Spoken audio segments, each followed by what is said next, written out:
திருக்குறள் என்பது எல்லாவற்றையும் உள்ளடக்கிய பண்டைய ஞானப் பெட்டகம். அதைப் பற்றி நீங்கள் எவ்வளவு அதிகமாக தெரிந்து கொள்கிறீர்களோ அவ்வளவு அதிகமாக உங்கள் வாழ்க்கை ஒளிரும்.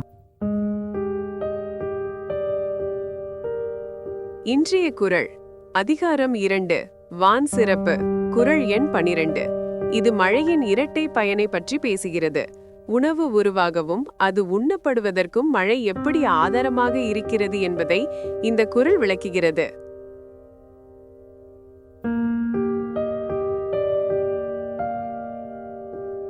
துப்பார்க்கு துப்பாய துப்பாக்கி துப்பார்க்கு தூவும் மழை. உண்பவர்களுக்கு ஏற்ற உணவுப் பொருள்களை விளைவித்து தருவதோடு மட்டுமல்லாமல் அந்த உணவை பருகுவோர்க்கு நீர்வேட்கை தணிக்க தானே உணவாகவும் நீராகவும் பயன்படுவது மழையாகும். இதன் மூலம் மழை மனித வாழ்வின் அடிப்படை தேவைகள் இரண்டையும் நிறைவேற்றுகிறது.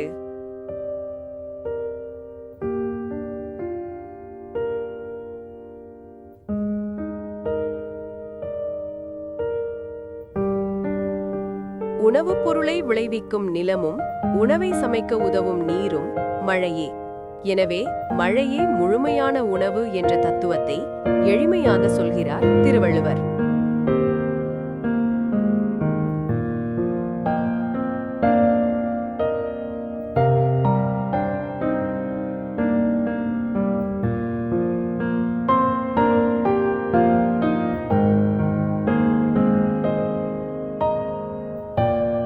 மழையின் முக்கியத்துவத்தை வலியுறுத்தும் மற்ற குறள்களை அடுத்த பதிவில் காணலாம்.